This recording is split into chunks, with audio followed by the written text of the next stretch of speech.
како што е вообичаено во ова понеделничко издание, повторно за настаните од регионот и за настаните од светот со колегата Дејан Андоновиќ. Колега Дејан Андоновиќ, оваа недела во Охрид, во Северна Македонија, започнува многу важен диалог меѓу Приштина и Белград. Кои се, би рекле, најновите информации и кои се старите шпекулации? Практично е тоа продолжување на враќањето на преговарачка маса помеѓу Курти и Вучич, кои треба колешно се договорат да го решат тоа косовско прашање, бидејќи повеќе од 30 години го ремети регионов, а и е задна фаза од процесот на распаѓањето на поранешна СФРЈ, но како што ти го најави, се извинам, за викенд средбата предстои денешното доаѓање на специјалниот пратеник на Европската Унија за преговорите меѓу Белград и Приштина Мирослав Лајчак, кој треба со Вучич да се види. Зошто се гледа со Вучич, бидејќи претходно се види и со Курти и според изјавите кои таму ги даде, ја на некој начин ја закомплицира состојбата околу добронамерноста и договорот, условот на Белград кој беше договорен, а тоа е првин формирање на заедница на српски општини на Косово, па потоа продолжување на диалогот понатаму. Имено Лајчак, кога беше во Приштина, даде изјава дека заедницата на српски општини во моментов не е на дневен ред и при тоа и даде некаква мала поддршка на Приштина околу визната либерализација кон Европската Унија, што му направи на Вучич да биде сомничав дека во Охрид сега ќе може било што да разговара. Тој вчера рече, ќе повторам, доколку условот за продолжување на разговорите во Охрид ќе биде доколку се разговара за формирањето на заедницата за српски општини. Без тоа разговарање, унапред разговорот во Охрид ќе се смета за пропаднат. Ова политичко барање од Белград, да повториме за нашата јавност, е постаро, веројатно од претходно беше договарано. Зошто тоа услове? Зошто Србија толку инсистира сега да започне преговорите и решението без ова обединување на српските општини? Па бидејќи тоа ќе биде гаранција дека граѓаните кои живеат на Косово, а се од српска националност, ќе можат да се заштитат од оние настани кои се случува предходниот период. Ќе ги потсетиме дека таму имаше инциденти каде што имаше првино укинување на регистерските таблички кои беа издавани од Србија, односно забрана за влез на такви возила на Косово. Потоа, како што велат тамошните Срби, имаа проблем со косовската полиција, особено со РОСУ, особено откако српските полицајци и сите срби кои беа во косовските институции се повлекоа како резултат на таа забрана за движење на низ Косово и влез во Косово со српски регистерски таблички. Така некако и дојде до оваа, да кажеме, зголемена и нова тензија изминатиот период, па некако представникот на САД Ескобар и Лајчак на Европската Унија се обидоа повторно ги седнат на преговарачка маса, а на Вучич му беше ветено дека ќе му биде исполнет некој од условите. Еден од условите е секако заедницата, формирањето на заедница на српски општини. За крај на овој дел од разговорот сакам да поставам едно прашање, ако не сум приврзаник на таков речник кога зборуваат дека странските дипломати користат морков и стап. Моето однесување, односно мојот вокабулар ќе биде целосно различен. Поседуваат ли некои волшебни стапчиња овие меѓународни представници за да ги доведат двете страни сепак до дипломатски договор? Па јас мислам дека освен форма без суштина тешко доаѓа, бидејќи еве Лајчак, морам да признам дека изненадувачки, јас ги следам долги години овие процеси таму, од она што беше договарано пред месец дена во Брисел, дека ќе биде појдовна точка на идните разговори меѓу Белград и Приштина, до оваа најнова изјава на Лајчак, дали несрекно кажана, дали лошо пренесена, сега ние не сме биле таму, не знаеме, но тој, повторно ќе кажам, главниот услов на Белград е формирање на заедница српски општини, главниот услов кај косоварите е признавање на независноста, но се согласија за почеток Србија да не ги попречува во интеграциите во меѓународните институции. Сега и тука можеме да зборуваме дека Совет на на Европа, Интерпол, таму не успеа да влезат се уште, но интеграција во меѓународни институции, значи НАТО и Европската Унија, па многумина во Србија од опозицијата, но и на проруско влијание, тоа го протолкува како издаја на Вучич, кој од екстремен десничар и националист свртен кон Русија, сега полека и врти грб на Москва. Тоа беше злоупотребено од страна на тие инсталации внатре, но Вучич вчера неколку пати повтори, јас го гледав 2-3 дена, тој се обраќа во јавноста каде што вели дека додека он председател ни де факто ни де јуре Косово нема да биде признаено, а тој ќе биде председател уште 4 години. Значи една година му е само од новиот мандат. Сега се очекува се и се што. Се очекуваат протести, се очекува злоупотреба на оваа цела состојба, дека ќе има протести во Белград, дека Вучич го предал Косово, дека Вучич планира да и воведе санкции на Москва, едно од барањата на Европската Унија и Соединетите Американски држави. Ќе видиме што ќе се случува. Во секој случај се случува во нашата држава, во Македонија. Охрид е познат по некакви договори, да се надеваме дека ќе има успешноста како и оној конфликтот пред не знам колку години кога завршува. Не знам дека 2021 години да пресметаме. Да, не пресметуваме. Дали ќе има Охрид аура и успех и ова повеќе децениско прашање. Повторно ќе кажам, решавањето на косовското прашање е крајот и финалето на процесот на распаѓањето на поранешната СФРЈ, која никако не може да се распадне. Многумина носталгичари велат еден ден ќе се собереме повторно, да, но прво треба да се распаднеме, уште не сме распаднати. Така да се префрлиме сега на едно претходно старо жариште, меѓутоа со нови информации, познато како руско-украинска војна и однесувањето на председателот на Русија Путин спрема неговиот командант во Украина Пригожин. Дали може да се... Не е тоа негов командант, морам да те поправам. Извини што се убацувам, не е он командант. Тој е еден бизнисмен, олигарх, дали она кога имаш пари можеш со секаква дејност да се занимаваш. Пригожин е човек кој се бавил со угостителство, кој го правил кетерингот на Кремљ и кој веројатно е избор на Путин или зад грбот на легалноста и илегално да му дозволи официјалната воена хиерархија, денешка нешто каде што не може официјалната руска војска да се бори, за не биде под знамето на Русија, се праќаат тие така наречени приватни војски, тоа го имаат и американците, се вика Blackwater, тоа го имаат и французите, се вика Легија на странци, сега да не ги набројувам. Сега Вагнер е таа приказка. Пригожин не испорача, барем предпоставуваме според очекувањата Бахмут да падне.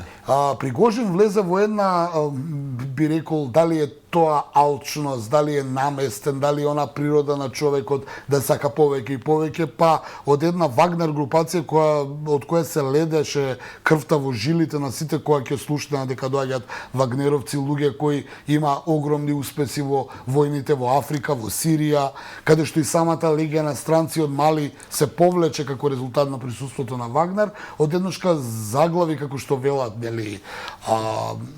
белетристички во украинската кал, имено Пригожин, неговата алчност, би рекол повторно, и неговото ривалитет со регуларната руска армија, пред се со министерот за одбрана Шојгу, дека руската армија и руските генерали се неспособни, дека не може да освојат ништо, дека тој ако му дозволат ќе освои, го пуштија да го освоја Бахмут.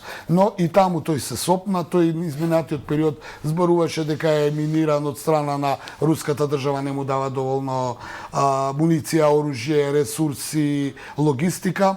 Од друга страна, се зборува се повеќе дека Путин го жртвува Пригожин, затоа што тој изјави дека сака да биде идиот председател на Украина, што е една популистичка изјава, би рекла, а тоа во меѓу редови многумина сметаат дека доколку успее Пригожин во војнава во Украина, може утре да му биде ривал на Путин следната година, да подсетам, има избори. Така да сега, како да е Пригожин пуштен низ вода, најновите информации говорат дека рускиот генералштаб му дава наредби да си ги разлече силите, а тоа разлекување на сили не е добро за целиот. Нема такава војска, он да може да ја распореди. Нивната пресметка внатре, очигледно, тоа што дека влијае на фронтот влијае, меѓутоа некој проценил дека треба можеби Пригожин да го да го пуштат низ вода. Јас гледам дека Што би дошло замена, би дошло регуларната армија. па добре, веќе ченцеви нигде ги нема, не знам дали приметуваш. Приметувам се те прашави за нив. Освен за конјот дека му го дека му земале го закадира. во Чешка го нема никаде,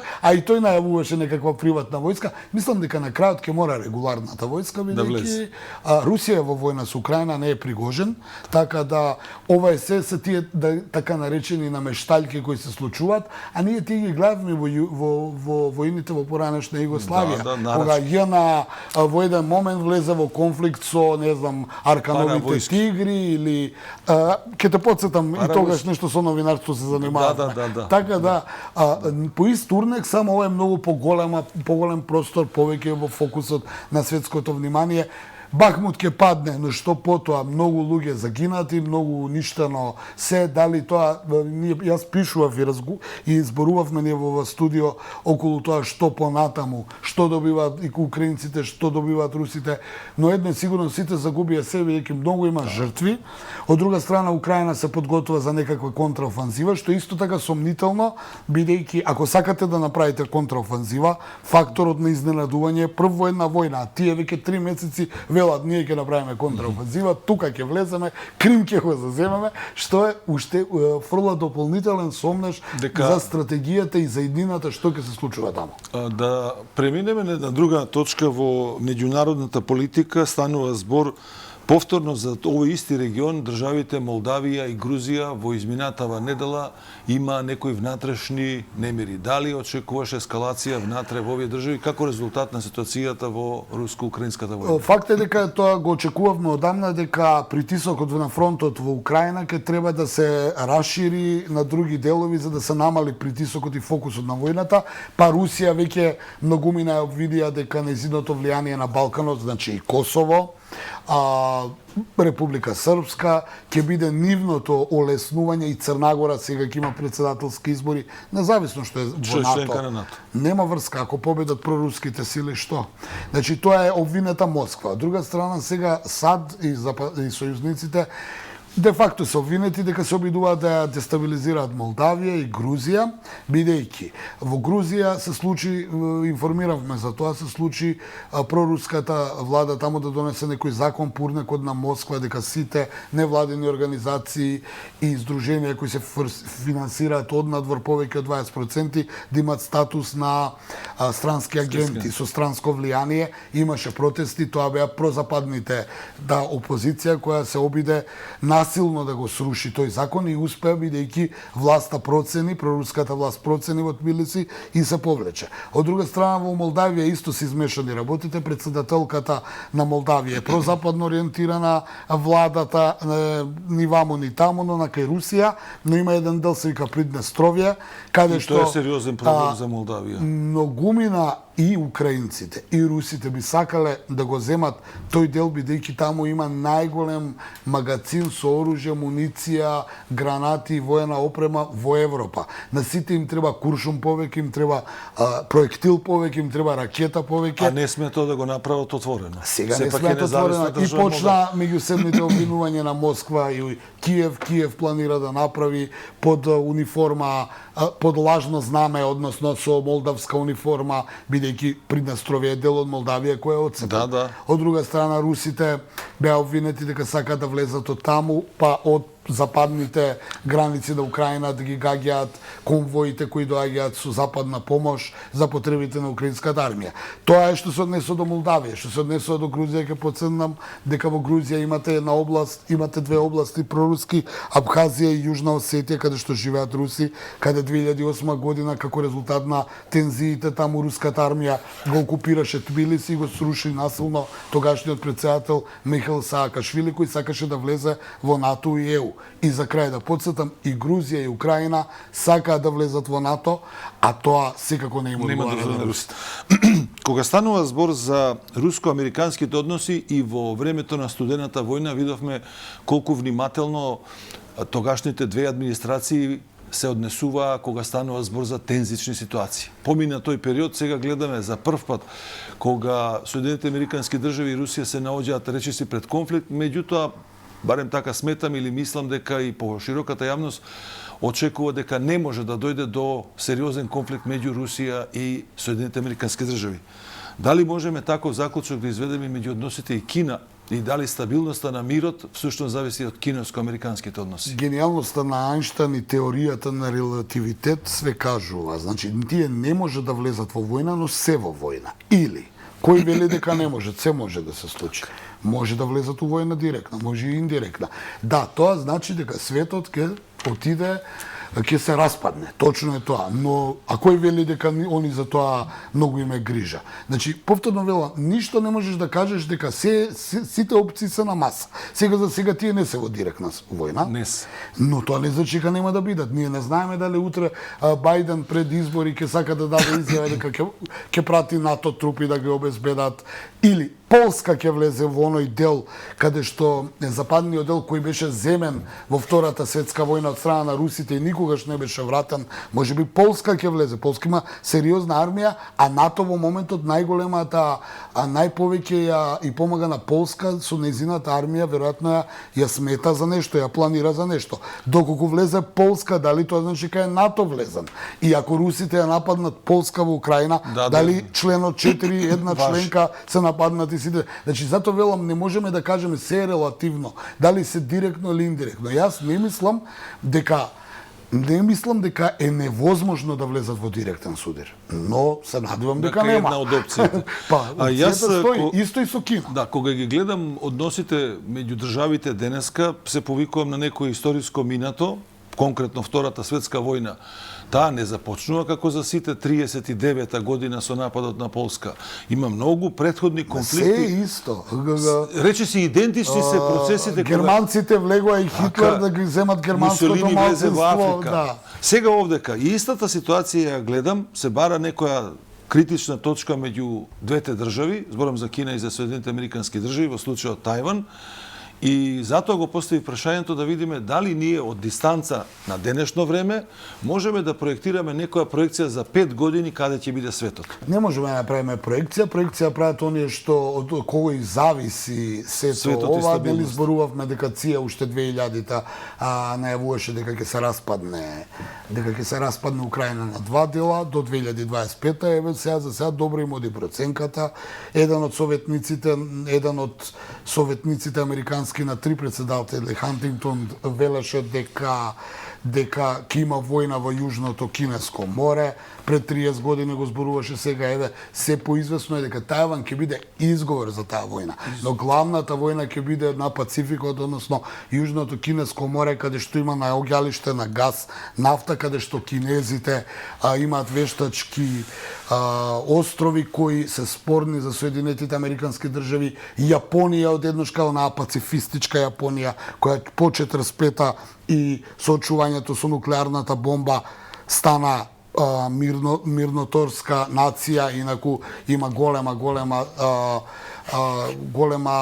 историја на војни. Одеднаш и таа почнува да се вооружува, да биде одговорот, значи да биде одговорот на кинеското таму движење. Не знаеме што ќе биде многумина, велеме и кој јас мислам дека Украина е само почеток и дека Украина е можеби 39-та. Тоа што значи сега, да не ги плашиме гледачите? Мораме да ги гледаме реално работите, дека светот е вистински во војна. И повторно ќе повторам, ова не е светска војна, ова е глобална војна. Светската војна имаше точки, но имаше и делови од светот каде што немаше последици од војната. Вие денес имате глобална војна, нема точка на светот која нема некаква последица од војната. Нема нафта, нема енергенси, значи светот е поинаку направен и поради тоа светот поинаку ќе се соочува со оваа војна. Главната игра ќе биде, се разбира, во Пацификот помеѓу големите. Дали тие директно ќе се судрат или како во Украина индиректно ќе се тепаат, не знам. Но како ќе заврши ова, ќе видиме, бидејќи победникот мора да земе се. Предалеку отидоа, како ќе се повлече Путин од Украина утре? Не може да се повлече. Како Западот ќе признае дека Путин бил во право, бидејќи ако му отстапат во Украина, може да ќе посака да влезе и во Полска. Затоа велам дека сега за сега ми се чини дека не гледаат излез, но Од друга страна, морам во духот нели на имиджот што го правиме тука, повторно подсетам, се уште нема мировна иницијатива никаква. Така Дури и Ердоган, еве ако приметуваш, јас забележав тога, полека се повлекува од пријателството со Путин, бидејќи му доаѓаат избори, има голема опозиција, изборите се сега председателски, има голема прозападна опозиција и Ердоган полека веќе не вели ајде бре седнете на преговарачкама, туку почнува да не се меша у целата работа. А тоа само доказ дека Русија се изолира, а кога се изолира, многу си поагресивен у војната. Да го затвориме и завршиме овој разговор со уште една констатација. Факт е дека оваа војна и секоја друга што ќе очекуваме, а не сакаме да дојде до неја, е всушност битка за ресурси. Па битка за ресурси на големи геостратешки поместување, нов светски поредок. Во претходниот светски поредок кој го наметна Соединетите Американски држави, ти има најголем ќар, но имаше и Кина. Ке подсетам, Кина стана глобална, стана голема економска сила, но само врз основа на глобализацијата. Не за глобализацијата, и тоа ми се чини западњаците го забележаа, видоа дека глобализацијата всушност најголем ќар од целата глобализација има Кина, па сега изгледа ќе посакаат тоа да и го скратат. Колега Андоновиќ, благодарам за ова гостување. Утре со нови информации